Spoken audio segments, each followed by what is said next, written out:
Do you have a question or something that you want to say or provide evidence for God? Um, I think asking evidence. Do you think that that's what we're a Christianity is proposing? Like what does evidence mean for you? Well, I mean, I hate to run on you what I just mentioned a moment ago, but whatever would constitute evidence for you that Zeus was real.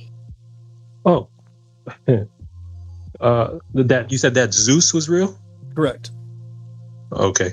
So I think a starting point is prophecy. I think you guys were kind of talking about it a little bit there before. I think okay, let me go all the way back. Yes, if a god came down and stood in front of you and presented themselves to you, sure, that's, I guess, quote unquote evidence. Yeah, Okay. that would do If it. Zeus came, okay, sure, but I don't think that the God of Israel operates that way. Okay. In what he's trying to do. But for me, yeah, I think one thing you could take that I take is prophecy in the Bible and the fulfillment. I believe them and I accept them. I don't know if the word is evidence, but I believe that the prophecies were fulfilled as they're reported, in the Bible, and the messianic prophecies that Jesus did fulfill them, or other things like the Which city one of Tyre. With Jesus. Yes. So, I mean, there's several different verses that would be considered messianic, but in general, they're saying there's going to be one Jewish man that's going to be born in Bethlehem, that's going to lead many people from all nations to believe in the God of Israel as the one true God.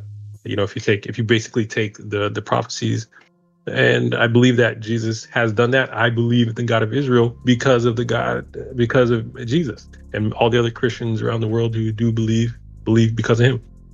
Well, I'm not sure exactly what you're using as the terminology, but the terminology that you just used a moment ago is that all of Israel would believe, which all of Israel believed before Jesus. They just believed in the Yahweh God. So that's not a real accomplishment. And it's not as if Jesus did anything on that front, because the main part of Jerusalem never accepted Jesus.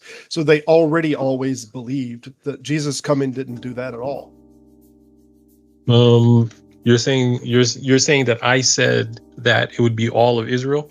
Yeah, I'm Or you're pretty sure saying that's the terminology. What's the terminology you're using? That all of like humanity, and what's our verse here?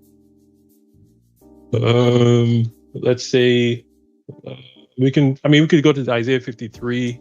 Okay, Isaiah 53. Let me just tell you now, whether you know it or not, the consensus of scholarship on this, and it's been the consensus of Jewish and rabbinic literature on this for generations, is that this is about the suffering servant is about Israel.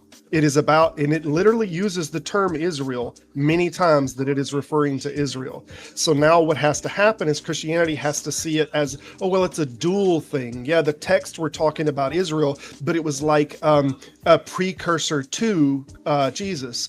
And then they make small and subtle changes to interpretations inside of that to make it look more like Jesus, such as the words that says, they pierced my hands. The original versing and the original translation did not say pierce. It said they dug. So it didn't say anything about piercing. It's they dug into my hands. And there's constant little mismatches on this regularly. But what happens is then when the Christianity comes, they try to find these texts and reinterpret them. Oh yeah, somehow this was talking about Jesus. Not only does the majority of scholarship not think it was, but the rabbinic literature that has tried to define what this was talking about for generations, in the Talmud and otherwise, doesn't see this as what you think it's about.